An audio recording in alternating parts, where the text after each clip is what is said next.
आज का टॉपिक होगा हमारा बंजाराज के बारे में। हालांकि एनसीईआरटी में ये इस तरीके से बंजाराज करके टॉपिक दिया हुआ तो नहीं है, बल्कि बंजाराज के बारे में डिफ़ाइन किया गया है, उसके बारे में लिखा गया है। तो हमने यहाँ पे आप बंजाराज के बारे में समझ पाएँ इसके लिए हम लोगों ने यहाँ पे बंजाराज एक टॉपिक ही क्रिएट कर लिया है। मैं मतलब कि हेडिंग ही डाल लिया है, और यदि बंजाराज के बारे में पूछे तो आप ये 2 पॉइंट बंजाराज के बारे में बता दीजिएगा। हालांकि ये सब जो हम लोग पढ़ रहे हैं ये किस टॉपिक के अंदर है? सबसे मेन टॉपिक था हमारा on the plateaus, plains and deserts. इसमें हमने पहला जो हेडिंग क्रिएट किया था वो था हमारा दी धांगर्स ऑफ महाराष्ट्र। पिछले वाले क्लास को आप याद कीजिए तो पहला हमारा ये था, इसको हम लोगों ने डिस्कस कर लिया था। उसके बाद हम लोगों ने पढ़ा था pastoralist of Karnataka and Andhra Pradesh, इसके बारे में भी हम लोगों ने पढ़ा था, ठीक है ना। उसके बाद फिर आज हम लोग शुरू करेंगे अपना बंजारा, जिसके मतलब कि कल हमने यहाँ तक पढ़ा के आपको छोड़ दिया था। तो आज हम लोग शुरू करते हैं अपना बंजाराज के बाद से शुरू किया जाए। और ये जो बेसिकली बीच बीच में जो हेडिंग आपको क्रिएट करके हम बता के दे रहे हैं, ये एनसीईआरटी में हेडिंग बना हुआ तो नहीं है, लेकिन उनके बारे में बताया गया है। तो हम यहाँ पे हेडिंग भी आपके लिए बता दिए हैं, बना दिए हैं, ताकि आप इसके बारे में अच्छी तरीके से जान सकें। देखिए बंजाराज के बारे में क्या है देखा जाए। Banjaras were found in the villages of Uttar Pradesh, Punjab, Rajasthan, Madhya Pradesh and Maharashtra. मतलब कि ये लोग भी ना, जो बंजाराज है ना, ये लोग भी हर समय पे लगातार अपने जानवरों के साथ मूव करते रहते हैं, इसीलिए इसका नाम है बंजारा। बंजारा का हिंदी का मतलब, बंजारा जो है ना एक हिंदी वर्ड है, और इसका मतलब होता है जो कभी भी एक जगह पे रुकता नहीं है, हर बार वो अपने जानवरों के साथ खुद भी वो ट्रैवल करते रहते हैं अलग अलग जगहों पे। तो ये अक्सर बंजाराज लोग कहाँ पे मिलते हैं? एक तरीके से आप कह सकते हैं कि जो बंजाराज लोग हैं ये लोग भी नोमैडिक पेस्टोलिस्ट हैं, ठीक है ना, क्योंकि ये भी अपने जानवरों के साथ इधर से उधर घूमते रहते हैं। आगे बढ़ते हैं। उसके बाद कहा गया है इसमें, अच्छा ये लोग कहाँ पे अधिकतर मिलेंगे आपको? उत्तर प्रदेश में, पंजाब में, राजस्थान में, मध्य प्रदेश में और महाराष्ट्र में, यहाँ पे ये लोग ज़्यादा मिलते हैं। In search of good pasture land for their cattle they move over long distances.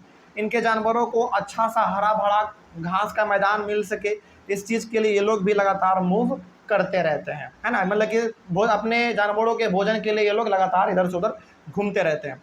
उसके बाद selling plough cattle and other goods to villagers in exchange for grain and fodder. और selling plough cattle and other goods to villagers in exchange for grain and fodder.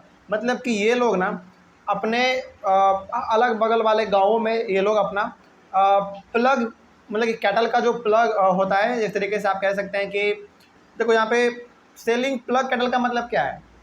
Selling plough cattle का मतलब है कि basically जो जानवर हमारे वो खेत को जोतने में इस्तेमाल होते हैं ना, उसको ये लोग बेचते रहते हैं गाँवों में। और गाँवों में यानी कि ये लोग जानवर अपना गाँव में बेच देते हैं, और उसके बदले में गाँव वाले से ये लोग क्या ले लेते हैं? अनाज ले लेते हैं। और चूँकि इनके पास अपना खुद का जानवर होता है, गाय भी होते होंगे, भैंस भी होते होंगे, बैल भी होते होंगे, है ना, और छोटे मोटे जानवर भी, बकरी, भेड़, ये सब भी इनके पास होता है। तो ये लोग अपना जानवर गांव वालों को बेच देते हैं, और बदले में उनसे ये लोग अनाज खरीद लेते हैं, है ना। और ये अलग अनाज क्यों खरीदते हैं? क्योंकि ये लोग लगातार मूव करते रहते हैं, और मूव करेंगे तो वैसी बात है, भूख तो इनको भी लगेगा, है ना, इस चीज़ के लिए। तो ये हमारा बंजाराज के बारे में हो गया। तो बंजाराज के बारे में आप 2 पॉइंट केवल याद रखिएगा कि ये लोग अक्सर उत्तर प्रदेश, पंजाब, राजस्थान, मध्य प्रदेश और महाराष्ट्र में पाए जाते हैं, और ये लोग भी अपने जानवरों के पालन पोषण के लिए लगातार इधर से उधर मूव करते रहते हैं। और चूंकि इनके पास अनाज की हमेशा कमी रहती है, तो इसके लिए ये लोग क्या करते हैं? गांव वालों को अपना जानवर ही, जैसे मान लीजिए कि इनके पास 300 बकरी है, सपोज कीजिए, उसमें से यदि 10 बकरी बेच भी दिया तो क्या फ़र्क पड़ेगा? 10 बकरी बेच दिया, चलो कोई बात नहीं, उसके बदले में वो लोग क्या ले लेते हैं? अनाज ले लेते हैं, ताकि भाई हम कहीं भी जाएंगे तो हमको अनाज और कोई कमी ना हो। तो ये हमारा बंजाराज के बारे में हो गया। उसके बाद हम लोग पढ़ लेते हैं रायकास ऑफ राजस्थान। अब बात होगा हमारा राजस्थान के रायकास के बारे में। इसमें क्या लिखा हुआ है देखा जाए। Raikas were found in the deserts of Rajasthan. अच्छा, राजस्थान किस चीज़ के लिए जाना जाता है? डेजर्ट के लिए। तो डेजर्ट वाले एरिया में जो हमारे लोग रहते हैं अक्सर राजस्थान में, वो रायकास लोग हैं। और रायकास भी कौन है? एक कम्युनिटी है राजस्थान में पाया जाने वाला, ठीक है ना। आगे बढ़ते हैं। The rainfall in this region was मर्ज एंड अनसर्टेन। और कैसी बात है, राजस्थान है तो वहाँ पे बरसात तो बहुत ही कम होगा, और अनसर्टेन है। पहली बात तो कम होता है, दूसरी बात अनसर्टेन है, कभी हुआ कभी नहीं हुआ, कभी हुआ कभी नहीं हुआ, इस तरीके से है, ठीक है। उसके बाद on cultivated land harvest fluctuated every year.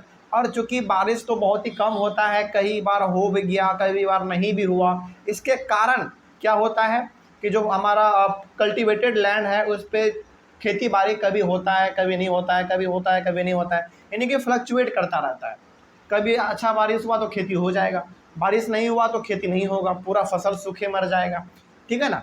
आगे बढ़ते हैं फिर। Over vast stretches no crop would be grown, यानी कि बहुत दूर दूर तक एरिया में आप नज़र दौड़ाएंगे तो वहाँ पे आपको किसी प्रकार का क्रॉप देखने को नहीं मिलेगा। कैसे मिलेगा? पहली बात बालू वाला इलाका है, दूसरी बात बरसात नहीं हो रहा है वहाँ पे, तो कैसे हो पाएगा, है ना। लेकिन हाँ, इस सोच में आप बिल्कुल मत रहिएगा कि पूरे के पूरे राजस्थान में खेती नहीं होता है, वहाँ खेती होता है, समझ में आ रही है बात। लेकिन जो बालू वाला इलाका है वहाँ पे, जो डेजर्ट वाला इलाका है, वहाँ पे बस खेती नहीं होता है, क्योंकि वहाँ पे पानी का कमी होता है। लेकिन राजस्थान में खेती होता है, वहाँ पे होता है जहाँ पे बालू वाला इलाका नहीं है, मिट्टी वाला इलाका है, अच्छा खासा वहाँ बारिश भी होता है। राजस्थान में भी बारिश होता है, इस बात को आप समझिए। लेकिन राजस्थान के कौन से हिस्से में बारिश नहीं होगा? वहाँ पे, जो कि बेसिकली डेजर्ट वाला एरिया है, वहाँ पे नहीं होता है, बाकी बारिश वहाँ पे भी होता है। आगे, so the Raikas combined cultivation with pastoralism. अच्छा, अब चूंकि राजस्थान में जो लोग हमारे रह रहे हैं राइकास, वो लोग अपना अनाज उपजा नहीं पा रहे हैं, पहली बात तो खाएंगे क्या, उनका पालन पोषण कैसे चलेगा, इसलिए वो लोग पेस्ट्रोलिज्म को भी अपनाते हैं, मतलब कि जानवरों को भी पालते हैं। मान लीजिए कि सपोज कीजिए कि उन्होंने फसल लगाया, ठीक है, और उनको विश्वास था कि बारिश होगा और अच्छा फसल हो जाएगा, ठीक है, लेकिन बारिश नहीं हुआ, फसल खराब हो गया, क्या इस तरीके से तो वो भूखे मर जाना चाहिए उनको? लेकिन ऐसा होता नहीं है। क्यों नहीं होता? क्योंकि ये लोग केवल और केवल अपने खेत के भरोसे नहीं बैठे होते हैं, ये लोग अपने बगल से भेड़ बकरी ये सभी पालते रहते हैं, ताकि अनाज ख़त्म हो जाए, अनाज खराब भी हो जाए, फसल ना भी हो, तो जानवरों को मार्केट में बेच के या फिर उसके दूध को बेच के अपना जीवन यापन चला लिया जाए। ठीक है ना। आगे बढ़ते हैं, मतलब कि इनके पास हमेशा एक ऑल्टरनेटिव लगा रहता है, इसके पास बना रहता है हमेशा। उसके बाद during the monsoon the Raikas of Barmer, Jaisalmer, Jodhpur and Bikaner stayed in their home villages where pastures were was available. जैसे यदि हम लोग बात करें राइकास के, कहाँ के राइकास के बारे में, बर्मर के बारे में, जैसलमेर, जोधपुर और बीकानेर, इन सारी जगह, और ये सारा जगह कहाँ पे है? ऑब्वियस ये बात है राजस्थान में होगा। तो यहाँ पे जो हमारे राइकास लोग हैं, ये लोग कभी भी अपने जगहों को छोड़ के कहीं नहीं जाते हैं। क्यों नहीं जाते हैं? क्योंकि मानसून के समय में इनका जो आसपास का एरिया है वो पूरी तरीके से हरे भरे घासों से भर जाता है। ऑब्वियस ये बात है ना, यदि घास उसको मिल रहा है उसके जानवरों को, तो लोग क्यों मूव करेंगे, तो वो लोग वहीं पर रह जाते हैं। By October when these grazing grounds were dry and exhausted, they moved out in search of other pasture and water and returned again during the next monsoon। लेकिन जैसे ही मानसून ख़त्म होता है अक्टूबर के आसपास, ये लोग दोबारा अपने गांव को छोड़ के मूव करना शुरू कर देते हैं। क्यों? क्योंकि अक्टूबर के बाद जो है ना, वो जो ग्रेजिंग ग्राउंड था वो धीरे धीरे सूखने लगता है, ख़राब होने लगता है। इसीलिए अब चूँकि इनके जानवरों को अनाज तो चाहिए, तो इसके लिए ये लोग क्या करते हैं, मूव करना शुरू करते हैं। याद रखिएगा, आपसे पूछा जाएगा कि राइकास लोग मूव कब करते हैं?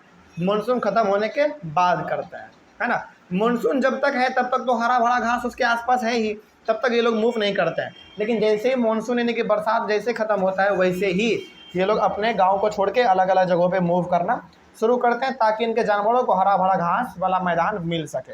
आगे बढ़ते हैं, और जब दोबारा मानसून आता है तो दोबारा ये लोग अपने गाँव आ जाते हैं, है ना। आगे बढ़ते हैं। उसके बाद one group of Raikas known as the Maru. अच्छा, मरु का मतलब क्या होता है? डेजर्ट। याद रखिएगा इस बात को। Raikas herded camels and another group reared sheep and goat, यानी कि राइकास का एक ग्रुप जिसको हम लोग मरु के नाम से भी जानते हैं, और मरु का मतलब होता है डेजर्ट। क्यों डेजर्ट? क्योंकि डेजर्ट के बारे में ही हम लोग बात कर रहे हैं, है ना।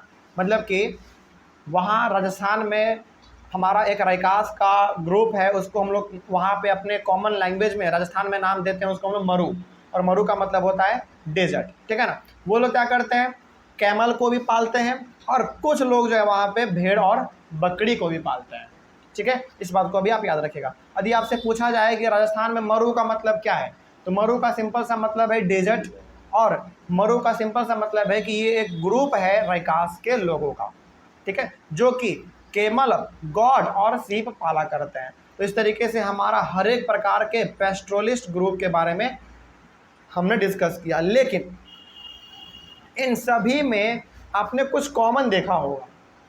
जैसे यदि हम लोग याद करें, चलिए हम लोग अपने शुरुआत वाले पेज पे आते हैं। सबसे पहले शुरुआत वाले में आपने देखा कि हाँ, शुरुआत में तो हम लोगों ने सबसे पहले इसका इंट्रोडक्शन लिया था, पेस्टोलिस्ट, नोमैड्स, नोमैडिक पेस्टोलिस्ट क्या होता है। उसके बाद हम लोगों ने बात किया दी गुज्जर बकरवाल सो जम्मू एंड कश्मीर, इसके बारे में हम लोगों ने डिस्कस किया। उसके बाद हम लोगों ने गड्डी ऑफ हिमाचल प्रदेश के बारे में जिक्र किया। उसके बाद हम लोगों ने गुज्जर ऑफ गढ़वाल एंड कुमाऊन के बारे में डिस्कस किया। उसके बाद हम लोगों ने धांगर्स ऑफ महाराष्ट्र के बारे में जिक्र किया। उसके बाद यदि और देखा जाए तो हम लोगों ने कर्नाटका और आंध्र प्रदेश का जो पेस्टोलिस्ट था इनके बारे में हम लोगों ने डिस्कस किया, और बंजाराज के बारे में देखा, रैकास ऑफ राजस्थान के बारे में हम लोगों ने देखा। इनके अलग अलग ग्रुप के लोगों के बारे में हम लोगों ने पढ़ा। इन सभी में से यदि कुछ कंक्लूजन निकाला जाए तो आप क्या कंक्लूजन निकाल सकते हैं? तो कुछ कंक्लूजन हमने यहाँ पे निकाल के रखे हैं आपके बुक से, उसको भी थोड़ा सा देख लेते हैं। कहा गया है कि दे हैड टू, देखिए conclusion about all pastoral groups, तो जितने भी लोगों के बारे में आपने पढ़ा जो अपने जानवरों के साथ मूव करते हैं इधर से उधर, उनके बारे में कंक्लूजन है, कुछ खास बातें हैं, जरा देख लीजिए क्या है। दे हैड टू जज how long the herds could stay in one area and know where they could find water and pasture. मतलब ये हो गया कि ये सारे के सारे पेस्टोरल ग्रुप ये जानते हैं कि एक जगह पे हमको कितने समय तक रहना चाहिए, ठीक है।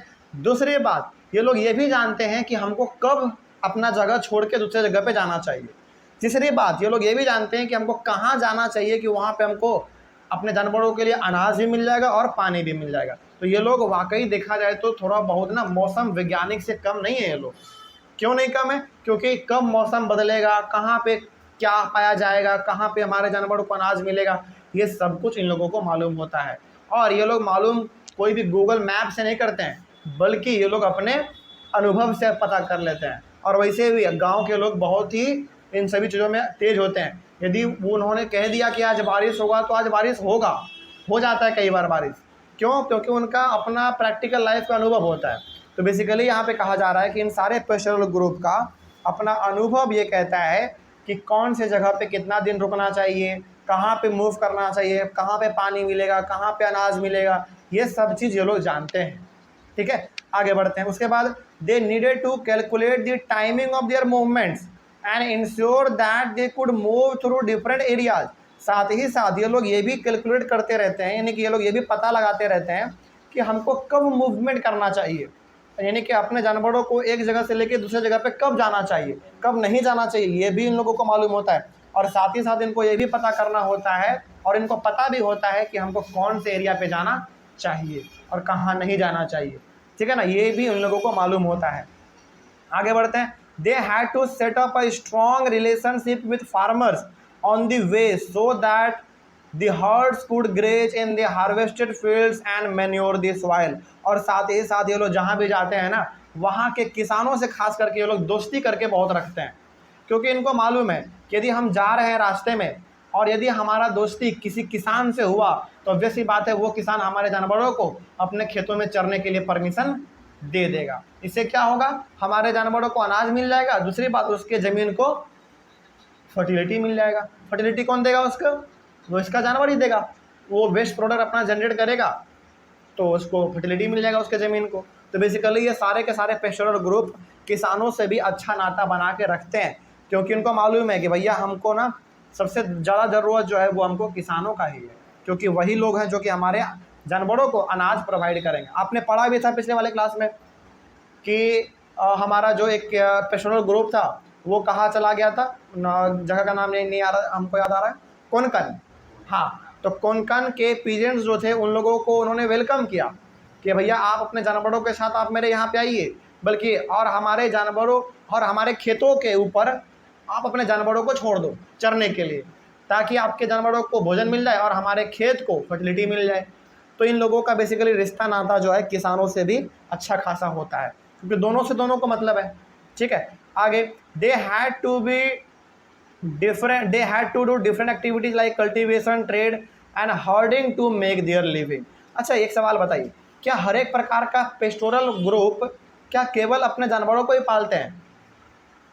बिल्कुल नहीं, कुछ खेती बाड़ी भी करते हैं पार्ट टाइम के लिए, कुछ ट्रेड भी करते हैं, कुछ जानवरों को पालते हैं, कुछ जानवरों को बेचते हैं, इस तरीके से, ताकि इनका साइड इनकम भी बना रहे। तो इस तरीके से हम लोगों ने पेस्टोरल ग्रुप के सारे कंक्लूजन के बारे में भी बात कर लिया हमने। कोई दिक्कत है इसमें? चलिए, इस तरीके से हमारा जो मेन टॉपिक था आपका, वो आपका कंप्लीट हुआ। मेन टॉपिक हमारा ये बताया जाए तो क्या था, देखिए जरा। मेन टॉपिक हमारा वो रेड वाला, pastoral nomads and the movement, ये हमारा कंप्लीट हुआ। अब हमारा नेक्स्ट मेन टॉपिक शुरू होगा, colonial rule and pastoral life. मतलब कि अब जो है ना पेस्टोरल लाइफ, यानी कि जो हमारे वो लोग जो कि अपने जानवरों को लेकर दर सदर मूव करते रहते थे, उनके जीवन में अब एंट्री मारने वाला है कौन? ब्रिटिश मारने वाला, और उसके पूरे ज़िंदगी को तबाह कर देगा। इसी के बारे में हम लोग अपने अगले वाले क्लास से शुरू करते हैं। तब तक के लिए थैंक यू वेरी मच। आज हम लोग डिस्कस करने जा रहे हैं अपना बिल्कुल एक नया टॉपिक का नाम है colonial rule and pastoral life. इस टॉपिक में बेसिकली हम लोग क्या पढ़ने वाले हैं ये थोड़ा सा आप जान लीजिए। इसमें हम लोग ये पढ़ेंगे कि जो हमारे पेस्टोरलिस्ट ग्रुप थे, मतलब कि वो लोग जो कि अपने जानवरों के साथ लगातार मूव करते रहते थे एक जगह से दूसरे जगह, इनके लाइफ में ना अब एंट्री मारने वाला है हमारा ब्रिटिश, है ना। और ब्रिटिश चूँकि एंट्री मारने वाला है तो ऑब्वियस सी बात है, ब्रिटिश कभी किसी का भला चाहा नहीं, तो इनके जीवन को किस तरीके से ब्रिटिश ने नुकसान पहुंचाया, इसी के बारे में हम लोग यहाँ पे पढ़ेंगे। तो टॉपिक है आपका colonial rule and pastoral life. मतलब क्या हो गया, उस समय के बारे में पढ़ेंगे जिस समय पे अंग्रेजों का हमारे यहाँ पे कंट्रोल था, और कंट्रोल होने के बावजूद भी ये लोग क्या कर रहे थे, हमारे पेस्टोरलिस्ट ग्रुप लगातार मूव कर रहे थे। तो उसका क्या परिणाम निकला, क्या इन लोगों ने एक्शन लिया अंग्रेजों ने, देखा जाए। देखिए, under colonial rule the life of pastoralist changed dramatically. Dramatically का मतलब क्या होता है? अचानक। ड्रामेटिकली का मतलब अचानक नहीं कह सकते आप, धीरे धीरे जो है ना पेस्टोरलिस्ट का जीवन भी धीरे धीरे बदलने लगा। बदलने लगा क्या, अच्छे रूप में बदलने लगा या खराब रूप में? खराब रूप में। अब कैसे क्या बदलाव हुआ, चलिए इन सभी के बारे में देखते हैं। सबसे पहला बदलाव अंग्रेजों ने ये किया कि देयर ग्रेजिंग ग्राउंड श्रैंक, यानी कि ये लोग जहाँ पे अपने जानवरों को चराते थे, ये जानवरों को जहाँ पे चढ़ाते थे वो ग्राउंड हमारा क्या होने लगा, धीरे धीरे श्रैंक होने लगा। श्रैंक होने लगा मतलब कब्जा किया जाने लगा, किसके द्वारा? अंग्रेजों के द्वारा। जैसे मान लीजिए कि एक गांव है, उसमें ना 100 ऐसे परिवार रहते हैं जो कि सब कोई गाय बैल भैंस बकरी सब पालता है, और वो सब का सब जाके खुले से मैदान में अपने जानवरों को चराता है। लेकिन अब क्या वो चरा पाएगा? नहीं चरा पाएगा, क्योंकि उस ग्राउंड पे कब्जा कर लिया किसने? अंग्रेजों ने, ब्रिटिश ने कर लिया। तो उनका ग्रेजिंग ग्राउंड क्या हो गया? श्रैंक हो गया, मतलब कि वो खत्म हो गया। दूसरी बात, देयर मूवमेंट्स वर रेगुलेटेड, उनके मूवमेंट को भी रेगुलेट किया जाने लगा कि तुम इधर जा सकते हो, तुम उधर नहीं जा सकते, तुम उधर नहीं जाना, तुम इधर चले जाओ, इस तरीके से। यानी कि अंग्रेजों ने इसके मूवमेंट पे भी रोक लगा दिया था। और इन लोगों का मेन काम क्या था? मूवमेंट करते रहना लगातार। लेकिन अब इन लोगों के मूवमेंट पे ही रोक लगा दिया, तो बहुत ज़्यादा गुस्सा बढ़ गया भाई। आगे बढ़ते हैं फिर। Their revenue they had to pay increased, अब इन सभी से ना टैक्स लिया जाने लगा। टैक्स किसके ऊपर? कि भाई तुम्हारे पास 100 गाय है, तो 100 गाय के बदले में तुम हमको टैक्स दो। तुम्हारे पास 100 बकरी है, 100 बकरी के रूप में तुम हमको टैक्स दो। तुम्हारे पास 150 भैंस है, उस 150 के बदले में तुम हमको पैसा दो, टैक्स दो बिना मतलब का। किसको देना है टैक्स? अंग्रेजों को देना है। तो ये भी धीरे धीरे बढ़ गया बिना मतलब का। आगे, their agricultural stock declined. Agricultural stock का मतलब हो गया जो भी ये लोग अपने खेत से उपजाते थे, ये भी धीरे धीरे अंग्रेजों के कब्जे में जाने लगा। अब अंग्रेज क्या कहते थे ना कि देखो भैया, तुमने खेती किया, तुमको 10 बोरी अनाज हुआ, 10 बोरी में से 2-3 बोरी जो है ना हमको तुम अपने यहाँ पे पहुँचा देना टैक्स के रूप में। मतलब कि अंग्रेज जो है ना 2 प्रकार से टैक्स लेते थे, एक अनाज के रूप में और एक पैसे के रूप में। तो अंग्रेजों को मन किया पैसा लेना है तो पैसा ले लेता था, अंग्रेजों को मन किया कि अनाज लेना है तो अनाज ले लेता था। यानी कि जैसे मन किया वैसे इन लोगों ने टैक्स ले लिया। तो इसके पास जो एग्रीकल्चरल स्टॉक हुआ करता था, यानी कि अनाज जो हुआ करता था अपना खेतों से उपजाया हुआ, ये भी अनाज अब धीरे धीरे किसके हाथ में जाने लगा? अंग्रेजों के हाथ में जाने लगा, टैक्स के रूप में कि भैया हमको अनाज दो। उसके बाद their trades and crafts were adversely affected, और साथ ही साथ ये लोग जो थोड़ा बहुत खरीद बिक्री करते थे, या फिर जो इनका क्राफ्ट वाला बिजनेस था, क्राफ्ट वाला बिजनेस का मतलब हो गया घर में कुछ छोटे लेवल पे बनाना और मार्केट में जाके बेचना, तो ये भी धीरे धीरे इनका अफेक्ट होने लगा, मतलब कि नुकसान इनको भी पहुंचने लगा था। और ये सब का सब कौन कर रहा था मालूम है? ब्रिटिश कर रहा था, ठीक है ना। All these events happened through a process which are as follows. और ये जो पांचों का पांचों आपने देखा कि कैसे कैसे क्या चीज़ हमारा बदला, ये अचानक नहीं हुआ था, ये एक के बाद एक प्रोसेस के थ्रू हुआ। तो उन्हीं सारे प्रोसेस के बारे में अब हम लोग यहाँ पे पढ़ने वाले हैं। तो फर्स्ट क्या है भाई, यानी कि किस तरीके से हमारा चेंजेस आया, तो उसके बारे में पढ़ेंगे। और आपके बुक में भी फर्स्ट सेकंड थर्ड फोर्थ ऐसे करके दिया गया है। मतलब ये हो गया कि पहले क्या बदलाव हुआ, दूसरे बाद फिर सेकंड में क्या बदलाव हुआ, थर्ड में क्या बदलाव हुआ, इन सभी के बारे में देख लेते हैं थोड़ा सा। तो सबसे पहला देखिए, यहाँ पे आपको मालूम ये चल गया कि 5 अलग अलग प्रकार के बदलाव किए गए थे। उनका ग्रेजिंग ग्राउंड रैंक हो गया था, उनके मूवमेंट पे रोक लगा दिया गया, उनको टैक्स ज़्यादा लेने लगा उनसे, और उनका जो एग्रीकल्चर स्टॉक यानी जो अनाज था, ग्रेन था, वो भी उनसे अब टैक्स के रूप में लेने लगा था। और जो ट्रेड और क्राफ्ट था, ये भी धीरे धीरे ख़त्म होने लगा था उनका। तो अब ये सब कैसे हुआ, उन्हीं के बारे में हम लोग पढ़ेंगे। तो कुछ प्रोसेस थे, कुछ और जो भी होता है क्या वो अचानक होता है? नहीं, उसको होने में टाइम लगता है। तो उन्हीं के बारे में अब हम लोग पढ़ेंगे। तो फर्स्ट यानी कि पहला क्या हुआ भाई, बड़ा बदलाव देखा जाए। पहला बड़ा बदलाव हुआ कि the colonial government wanted to transform all grazing lands into cultivated farms. ये वाला ना बहुत ही इंपॉर्टेंट पॉइंट है एकदम। क्या लिखा हुआ है पहला? The colonial government wanted to transform all grazing lands into cultivated farms. मतलब कितना सिंपल बात यहाँ पे लिखा हुआ है और बहुत अच्छी तरीके से आपको समझ में भी आ गया होगा। अंग्रेज ये देखो, हमने यहाँ पे जब भी कॉलोनियल गवर्नमेंट बोलेंगे ना, तो आप इसका मतलब समझिएगा, ये बात कर रहा है किसका? अंग्रेजों का, ब्रिटिश का, जो कि इंडिया में रूल कर रहा था, ठीक है। तो अंग्रेज ये चाहता था कि जितना भी ग्रेजिंग लैंड है, जहाँ पे कि जानवरों को लेके जाते हैं, ये लोग चराते हैं, उन सारे ग्रेजिंग लैंड को किसमें कन्वर्ट कर दो? एग्रीकल्चरल लैंड में कन्वर्ट कर दो। मतलब कि वहाँ पे अब जानवर जाके नहीं चरेंगे, बल्कि अब उसके ऊपर खेती होगा। ये चाहता था अंग्रेज। आगे देखो क्या हुआ। Land revenue was one of the main source of its income. देखो, अच्छा एक बात बताइए, अंग्रेजों के पास पैसा कहाँ से आता था? क्या वो नौकरी करते थे भारत में? नहीं, वो बेसिकली ज़बरदस्ती हम लोगों से टैक्स लेता था। अब टैक्स वो अलग अलग चीज़ों का लेता था। जैसे एग्जाम्पल बताते हैं आपको, जैसे मान लीजिए आपके पास ना बहुत जानवर है, तो जानवर का वो टैक्स अलग लेता था। आपके पास बहुत ज़मीन है, ज़मीन का वो टैक्स अलग लेता था, जिसको हम लोग लैंड रेवेन्यू भी कहते थे। दूसरी बात, आपके पास यदि कोई नौकरी है तो और आप कुछ पैसा कमा रहे हैं, तो उसको उन्हें कि उस पैसे में से भी वो कुछ टैक्स लेता था। मतलब कि अलग अलग प्रकार का टैक्स लेने का उसका तरीका था। लेकिन जो सबसे मशहूर था वो था हमारा लैंड रेवेन्यू। मतलब ये हो गया कि भैया आपके पास ज़मीन है, आपके पास बहुत ज़मीन है, आप ज़मीन के बदले में क्या करो? हमको टैक्स दो।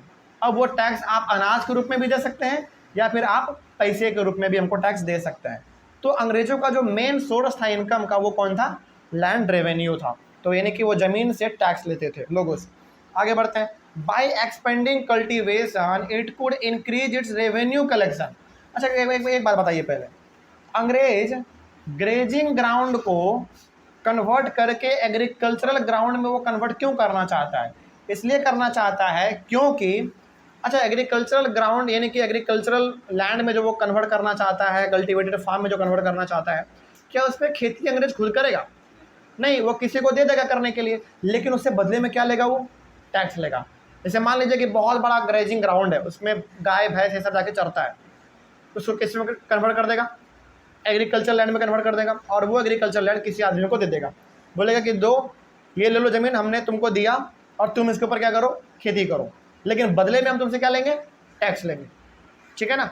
अब जरा सोचिए, जितना ज़्यादा एग्रीकल्चरल लैंड वो क्रिएट करेगा, उतना ज़्यादा उसको क्या मिलेगा? रेवेन्यू मिलेगा। इसीलिए ये सोच रहा था कि ग्रेजिंग लैंड जो है ना, ये फालतू है, इस पर केवल जानवर चढ़ते हैं, इससे कोई फ़ायदा नहीं होता है। इसीलिए इसको कन्वर्ट कर दो किसमें? कल्टीवेटेड फार्म में कन्वर्ट कर दो। मतलब कि इसके ऊपर अब खेती करो, और जितना खेती होगा उतना हमारा रेवेन्यू बढ़ेगा, है ना। आगे बढ़ते, रेवेन्यू मतलब पैसा बढ़ेगा। उसके बाद it could produce more jute, cotton, wheat and other agricultural produce that were required in England. और उन सारे के सारे ज़मीन पे वही सब चीज़ उगेगा जो इंग्लैंड में ज़रूरत है। और आपको यहाँ पे मालूम होना चाहिए कि अंग्रेज़ जो है ना, हमारे इंडिया से सामान लेके कहाँ पहुँचाता था? इंग्लैंड पहुँचाता था। क्यों? क्योंकि भारत के सामानों का इंग्लैंड में बहुत उस समय पे जलवा था, एकदम क्रेज था। क्योंकि हम लोग जो भी उस समय पे सामान इस्तेमाल करते थे ना, वो प्योर सबस्टांस इस्तेमाल करते थे हम लोग, कोई मिलावट नहीं। और ये सब का सब वो लोग उत्पादन करके कहाँ भेजना चाहते थे? इंग्लैंड भेजना चाहते थे। और उस समय पे इंग्लैंड में जूट का, कॉटन का, वीट का बहुत ही क्रेज था। और सबसे खास बात आपको यहाँ पे नहीं लिखा गया है, लेकिन वो भी आप जान लीजिए, वो था आपका इंडिगो। उसका भी नील जिसको हम लोग कहते हैं, उसका बहुत क्रेज था इंग्लैंड में। तो अंग्रेजों ने कहा कि भैया देखो, ग्रेजिंग ग्राउंड को, यानी कि ग्रेजिंग लैंड को पहली बात तो कन्वर्ट करेंगे हम कल्टीवेटेड फार्म में, पहली बात। दूसरी बात, ये कल्टीवेटेड फार्म हम किसी आदमी को दे देंगे और उस पर हम खेती किससे करवाएंगे? जो हम चाहेंगे, ठीक है। खेती भी करवाएंगे हम वही जो हम चाहेंगे, बल्कि जो तुम खेती करोगे उस खेत का कुछ हिस्सा हम तुमको दे देंगे और बाकी जो बचेगा सब हम टैक्स के रूप में ले लेंगे। तो इसमें दिमाग देख रहे हो अंग्रेजों का, है ना। यानी कि सारा मेहनत करें हम और फसल कौन लेके चल जाए? अंग्रेज। उसका कुछ हिस्सा हमको मिलेगा बस अपना घर परिवार चलाने के लिए। लेकिन खैर आगे बढ़ते हैं। फॉर कॉलोनियल ऑफिशियल्स का मतलब officer, for colonial officials all uncultivated land appear to be unproductive because it neither produce revenue nor agricultural goods. देखो कितना बड़ा स्टेटमेंट लिखा गया है। मतलब कि अंग्रेजों के लिए जितने भी जमीन अनकल्टिवेटेड थे, मतलब कि जिस जमीन पे फसल नहीं उग रहा था, जिस जमीन पे खेती नहीं किया जा रहा था, वो सारा का सारा जमीन इसके नज़र में कैसा था? अनप्रोडक्टिव था। क्योंकि इनका मानना था कि भाई ज़मीन तो खाली पड़ा हुआ है, उसका इस्तेमाल भी नहीं हो रहा है, वो पैसा भी हमको क्रिएट करके नहीं दे रहा है। मतलब यहाँ पे एक लाइन में यदि बताना चाहें तो आप यहाँ पे ये कह सकते हैं कि अंग्रेज उन सारे के सारे ज़मीन को एग्रीकल्चर लैंड में कन्वर्ट करना चाहता था, जिसके ऊपर खेती नहीं हो रहा था, जिसके ऊपर केवल जानवर जाके चर रहे हैं। उस पर क्या उससे कोई फ़ायदा हो रहा है? उसको नहीं, केवल जानवर चर रहे हैं। तो अंग्रेज चाहता था कि जितने भी फालतू ज़मीन है जिस पे केवल जानवर जाके चर रहे हैं, उसको किस में कन्वर्ट कर दो? एग्रीकल्चरल लैंड में कन्वर्ट कर दो, ताकि इससे रेवेन्यू भी हमारा बढ़ेगा, अनाज भी पैदा हो जाएगा। ये अंग्रेजों का मानना था। आगे बढ़ते हैं। It was seen as waste land that needed to be brought under cultivation. तो जितने भी खाली ज़मीन थे जिस पर खेती नहीं होता था, अंग्रेज उसको क्या समझता था? वेस्ट लैंड समझता था। और वो ये मानता था कि उसको किस में कन्वर्ट कर दिया जाए? कल्टीवेटेड लैंड में कन्वर्ट कर दिया जाए, ताकि उसके ऊपर खेती बाड़ी हो सके। आगे बढ़ते हैं। फिर उसके बाद और क्या कहा गया? From the mid 19th century waste land rules were put in various parts of the country. अब 19th सेंचुरी के मिड में, मतलब कि 1850 के आसपास, 1850 के आसपास अंग्रेजों ने लाया वेस्ट लैंड रूल्स। अब ये वेस्ट लैंड रूल क्या था देखा जाए। According to this rule uncultivated lands were taken over and given to selected individuals for cultivation for Britishers. मतलब कि वेस्ट लैंड रूल में ये नियम लगा दिया कि जितने भी खाली ज़मीन पड़े हुए हैं जिस पे कोई खेती नहीं हो रहा है, उस ज़मीन को अंग्रेज अपने कब्जे में लेगा, पहली बात। दूसरी बात, वो ज़मीन किसको दे देगा? किसी खास इंसान को दे देगा और खेती करने के लिए। और वो खेती किसके लिए करेगा? अंग्रेजों के लिए करेगा। यही था हमारा वेस्ट लैंड रूल। याद रखिएगा, ये पूछा जाता है, एक नंबर में पूछ लेगा आपसे, एक मार्क्स में ये चीज़ पूछा जाएगा। बोलेगा कि what do you mean by waste land rules, तो बताइएगा कि वेस्ट लैंड रूल के तहत अंग्रेज वो सारे के सारे ज़मीन अपने कब्जे में ले लेता था, जो ज़मीन खाली होता था, जिसके ऊपर खेती नहीं हो रहा होता था, वो ज़मीन अपने कब्जे में लेके वो ज़मीन किसी खास इंसान को दे देता था और उस पर खेती वो वही करवाता था जो अंग्रेज चाहता था। ठीक है ना। आगे बढ़ते हैं फिर। So expansion of cultivation means the decline of pasture land and a problem for pastoralist. अब देखिए, कल्टीवेशन हमारा बढ़ रहा था, यानी कि खेती बाड़ी बढ़ रहा था, लेकिन घट क्या रहा था?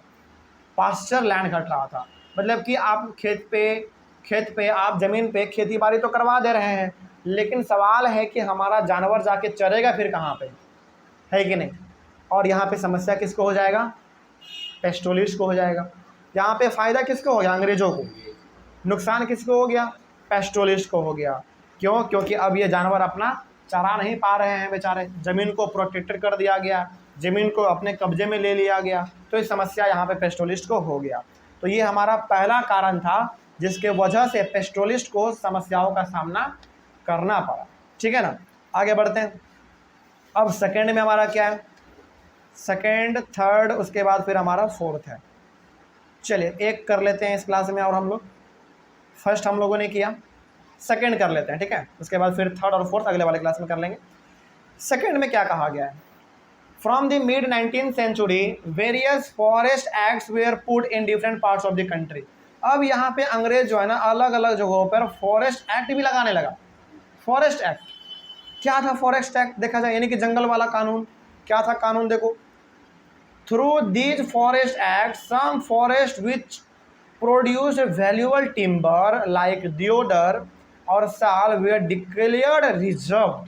मतलब कि कुछ ऐसे जंगल जिस जंगल में बड़े बड़े टिम्बर के पेड़ हुआ करते थे। और टिम्बर का पेड़ मतलब होता है बहुत ही लंबा पेड़ और बहुत ही सीधा पेड़, है ना।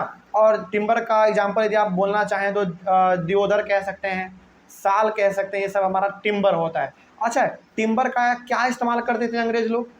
जहाज बनाने में, शिप बनाने में, और रेलवे ट्रैक के नीचे जो आप लगाते हैं, अब तो वो सीमेंट का लगने लगा है, हाँ, स्लीपर बनाने के लिए।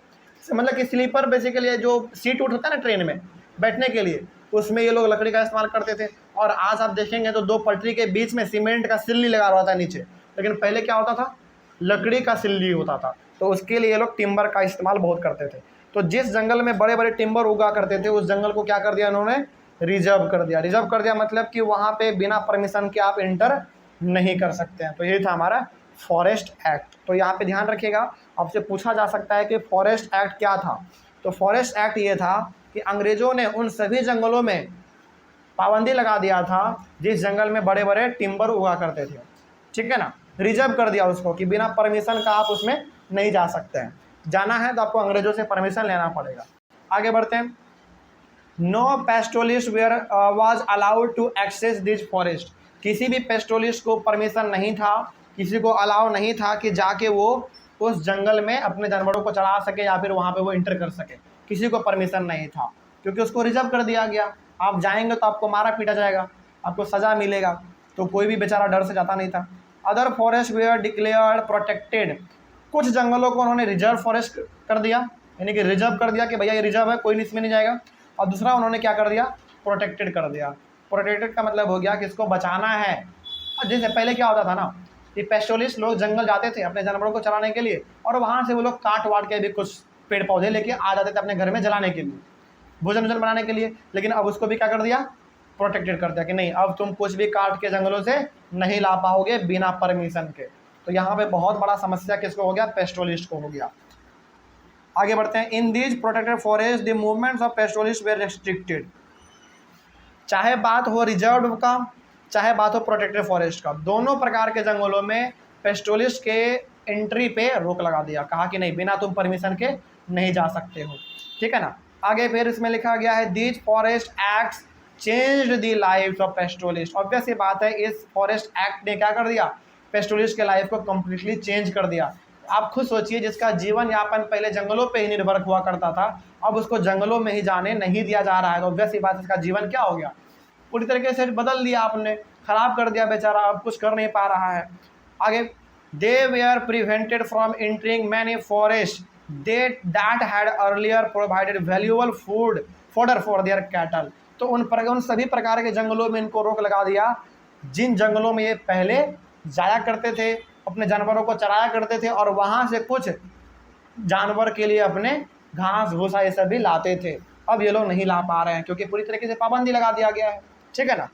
आगे बढ़ा जाए तो बेसिकली एक शब्दों में, एक लाइन में कहा जाए तो यहाँ पे फायदा तो ब्रिटिश को हो रहा था, लेकिन बहुत बड़ा नुकसान जो है वो हमारे पेस्टोलिस्ट को हो रहा था, आम किसान को हो रहा था। आगे बढ़ते हैं। और इसमें कहा गया है they needed permit for entry. मान लीजिए यदि उनको रिजर्व फॉरेस्ट में, प्रोटेक्टेड फॉरेस्ट में यदि एंट्री लेना होता था ना, तो इनको परमिशन लेना पड़ता था, परमिट लेना पड़ता था कि भैया हम जाना चाहते हैं, क्या परमिशन है? बोल देता था अंग्रेज की नहीं परमिशन नहीं है तो आप नहीं जा सकते हैं।